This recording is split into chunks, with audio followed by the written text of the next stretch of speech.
Why having a hobby is vital for our mental health. It's quite true. Let's face it, a world without hobbies and interests would be a very boring world. In fact, I don't think there's anybody who I've met who hasn't got a hobby of some form.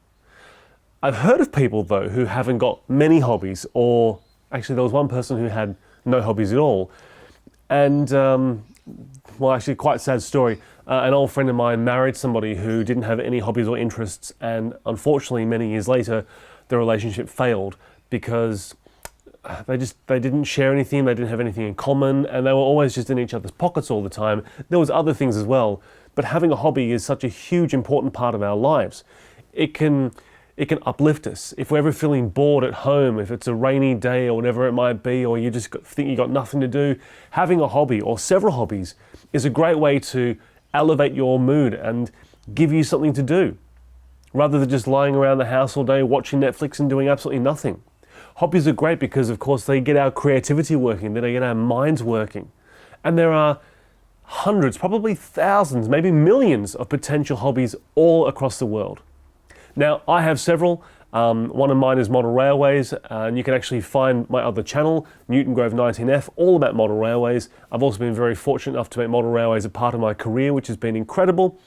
I've got other hobbies such as playing guitar. I love writing, I love making movies. Photography is also a hobby of mine. And I've been very, very fortunate because I've been able to make a lot of my hobbies my job. So I produce videos for a living. I take photographs for a living. I present on camera for a living. I love model railways, and I've been able to make money out of that. I worked for Hobby magazine in the UK for several years. So I've been able to turn a lot of my hobbies into income. Now, you don't need to do that. You don't have to strive for that. In fact, I think sometimes it's probably best if you don't, because if then your hobby starts to get annoying, if the job starts to weigh you down, it can and does affect the hobby. Not completely, but it does in some ways. But anyway, I want to talk to you about why it is important to have a hobby and why it is so vital for our mental health. A hobby gives your brain something positive to focus on. So instead of worrying about all the bad things that are happening, focus your attention on doing something.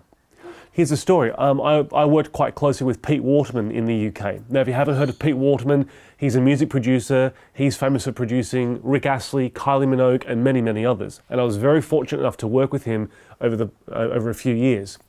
And I remember we were doing a video one day, and he was talking to me about the importance of having hobbies. In his particular case, like mine, it's model railways, and how vital it is for mental health. And he was saying that there was a period in his life where he was going through immense grief, but by channeling himself into his hobby, it didn't take the pain away, it didn't stop the grief, but for that 1 hour or 2 hours or whatever it may have been, he was able to focus his attention on something that gave him happiness, joy, and fulfillment. It was a way to handle a negative experience or a grieving process. And I've done the same thing myself. There's been many times before where I haven't been in a fantastic headspace, and I'll grab the guitar, for example, and I'll just start playing along to some of my favorite songs. I might even start singing along to some of those favorite songs. As I said, I'm into model railways. I might go out there and I might start building a kit or painting something up or just running some trains. Maybe I could combine my hobbies and I can take my camera and I can start taking some photographs of my model railways and then bring it into Photoshop and then do something really creative with it. There's definitely been times in my life where I've been in a very, very low headspace. I haven't had a lot of confidence. I've gone through grief myself, whether that be losing a job unfairly, or it could be a relationship breakup, or whatever the case may be. Having those hobbies have really enriched me and has really helped to pull me out momentarily of that horrible negative dark space and into something positive. Now, every now and again, of course, some hobbies can frustrate us, and that's when you need to just stop, put it down, and walk away, because a hobby is meant to be a release. It's a release, and it could be anything. It could be writing. I mean, my parents got several. My mum is heavily into crafts. She loves making cards, and she's got all these different type of papers and stickers, and she starts printing things out, and she's made wonderful Christmas cards, birthday cards. She's heavily into things like Christmas in July and Halloween and Easter and Christmas in general, and she likes to decorate the house and just put things together. It's part of the things that help her be creative. It brings her happiness and joy. Now, she's retired. She used to be a teacher, But the fact that she can just channel her energy into doing that is fantastic. Mum and Dad together, they do things like dancing. It's wonderful. A few times a week they often do that. It's a hobby. It's something that they can share together. They've made more friends. They've got a great circle of friends now, people that they never would have met in their entire life. And it's a great way for them to keep themselves healthy and active, but positive at the same time, because you're interacting with other people. You're dancing, you're moving your body, you can feel the music, you have a great time, you all have a good time together. It's a wonderful thing. But if a hobby is ever dragging you down, then just put it down for a little while. It's okay to put a hobby down, because if it starts to get on your nerves and it starts to anger you and put you into more of a negative space, we don't want that from a hobby. So put it away and do something else. The other great thing about hobbies is it can create a sense of progress and achievement. Now, I'll relate it back to my own with model railways. There are so many different facets of that particular hobby. For example, building the baseboards. You might buy a kit, for example, you can put together, or you might build them yourself. But once you've built it, once you've designed it and built it, you can look back and go, well, I made that. You design the track plan, you start to build the scenery, you start to build the buildings and paint the houses and start weathering, making it look as real as possible. And after a while, after a year or 2 or 5 or 10, however long it takes to finish the project, you can look back on that and go, look at what I've created. And seeing something come to life from nothing is incredible. For example, you might want to write a book, you might want to write a song, you might want to compose some music. You might want to go off in there and take some landscape photographs. Just that, creating something from nothing is amazing. Actually, my dad shares one of my passions, which is photography. And the other day he was taking some photographs of some tomatoes, and he tried different lighting, and we sprayed them with a little bit of water. We tried different depths of field, and the results looked amazing. And he was then looking at the photographs on the computer, and it suddenly dawned on him. He said to me, wow, he said, you know what? In a few days' time, these tomatoes won't exist anymore because we would have eaten them. But I've been able to capture them. This is what they were. This is how they looked. And then with different styles of lighting and props and other bits and pieces, we can make it something else. We took tomatoes and a camera, combined them to create a piece of art, something that didn't exist before other than just a punnet of tomatoes on the kitchen table. And that photograph now can last forever. He can print it if he wants to. It can be on the computer. He can upload that to one of the Shutterstock, for example, and people can buy a photograph of tomatoes. But it came from nothing, and it's suddenly something. That creation. That's the good thing about hobbies. Writing a song, writing a poem, writing a film. It starts with an idea. It starts from nothing, and you create. And then when you look at what you've created, it's amazing. Now, I talk about my movie The Party Bus a lot. I did exactly the same thing. I started with literally nothing but an idea, an experience. I had worked on a party bus. I had an idea. I would like to make a movie about working on the party bus. And after writing the script and finally going through the process, I now have that movie, and you can watch it. The description's in the link. The link is in the description below, I should say. But it started with nothing but an idea. And through all my hobbies, through all my passions, I've created something that I'm incredibly proud of. And I'm still incredibly proud of it. I can look at it whenever I want to. You can go off and watch it right now if you wish as well. And that's the best thing. So hobbies can be such an enriching part of our lives, especially when it comes to creating something from nothing, because there is so much satisfaction in that. One of the health benefits to having a hobby is it's a wonderful breakaway from stress. It really is. So many of us are stressed in our daily lives. Stress from work, stress from home, stress from the kids, financial stress, for example, stress about the weather, stress about what's happening with the government, or whatever the case may be. We do have a lot of stress in our lives, whether you're aware of the stress or not, and focusing your attention into the hobby, even for just half an hour a day, can really just help to just reduce your stress levels. In fact, the best thing we can do for overall health, you could be the most fit person, you could be at the gym every single day, you could be running, you could be lifting weights, you could be eating healthy, but if you've got lots of stress in your life, you're not healthy.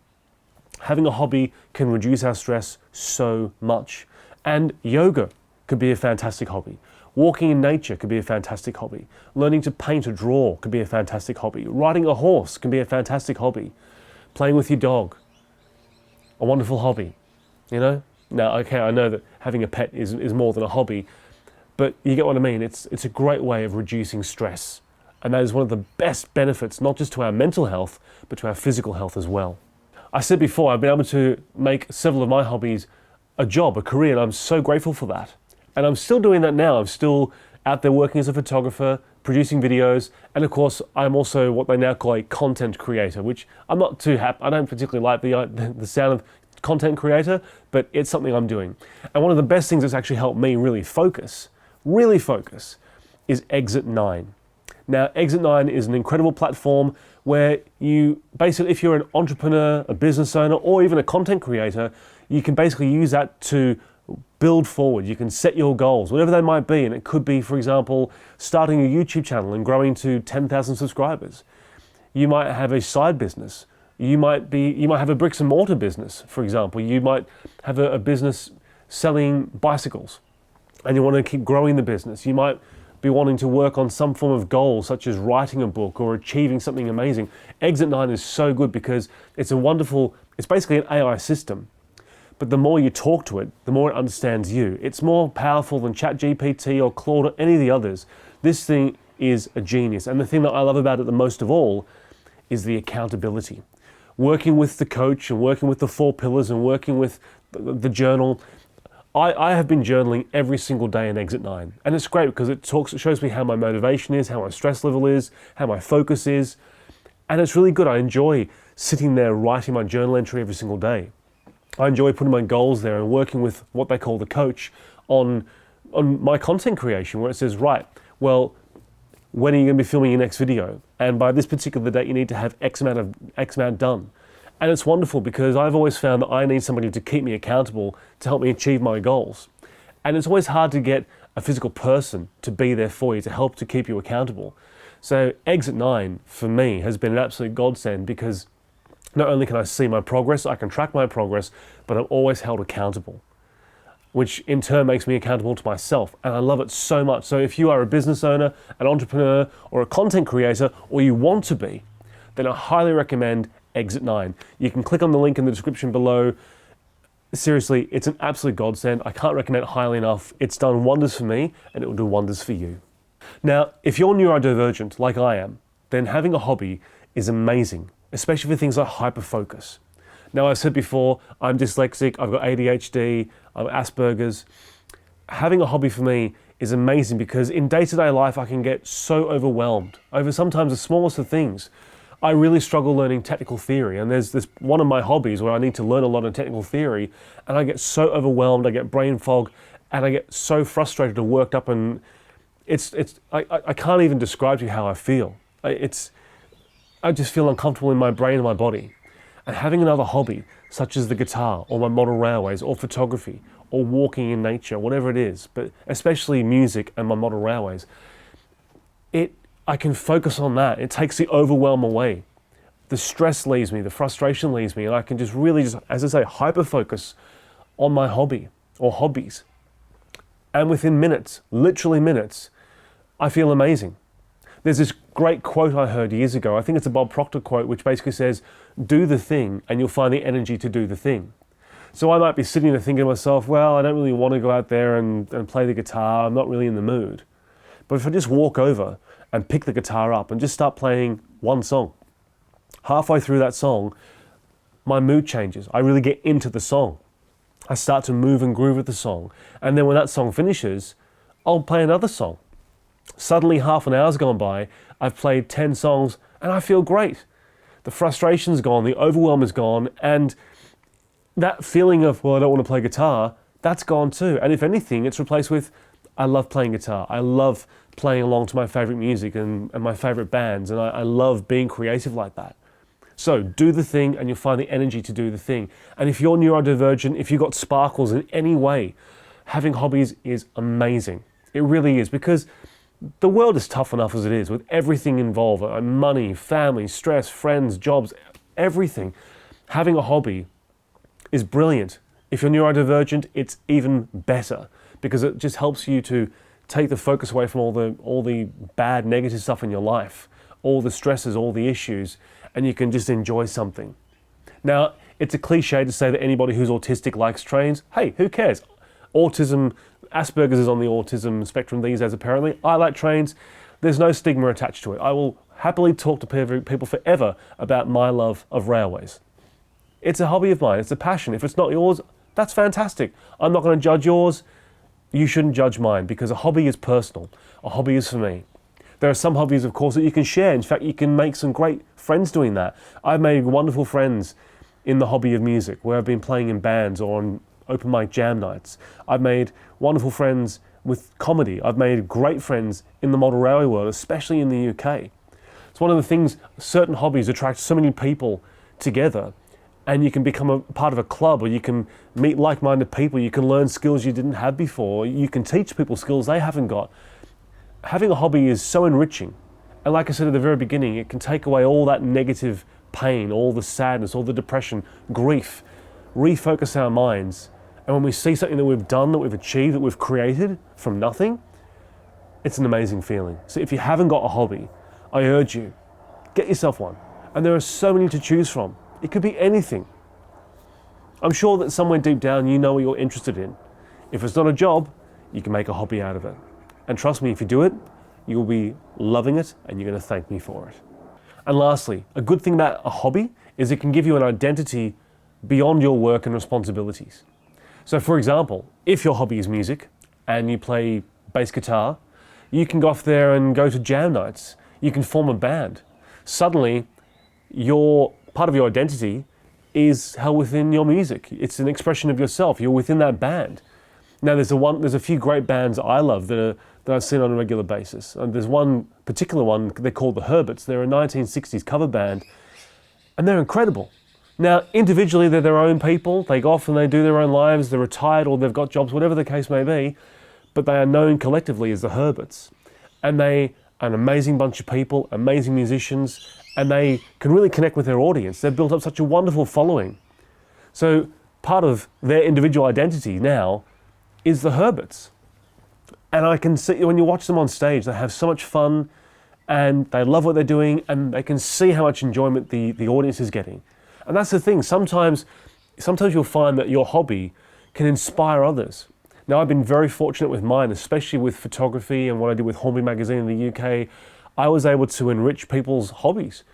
People love the photography. They ask me, how do you achieve that? And I love what you do with the actual modeling itself. The fact that I was able to show people in a very simple way, this is how you can achieve this, or this is what you can do here. I had people walking up to me at exhibitions and even reaching out to me online through my own YouTube channel. Thank you so much for showing me that. I had no idea it was that simple, or I didn't think of it that particular way, or that technique has opened my mind and look what I've achieved now, and I never would have been able to do it if I hadn't have seen your way of doing it or spoken to you about how to do it. So sometimes a hobby can take you in a direction that you never thought you could go. And when that happens, it feels amazing. It really does, because it isn't just enriching your own life now, you're enriching the lives of others. And as humans, we should be doing that. We should be making sure that we are making ourselves happy, but that we're also making other people happy as well, in whichever particular way. Now, don't get me wrong, always take care of yourself first. Don't focus on everybody else and then save yourself for last. But when it comes to a hobby, like I say, if you put your channel your attention into the hobby, you may find that you inspire somebody, you enrich their lives, you may find that they can take it up themselves. And it's an amazing feeling for them, and it's an amazing feeling for you. So I can't recommend having a hobby highly enough. So to summarize this whole video, what I'm basically trying to say is having a hobby is not going to solve every problem in your life, but it's definitely going to enrich your life and take away some of the stress and all the negativity whilst you're solving any of those issues. I've done it. I'm doing it now.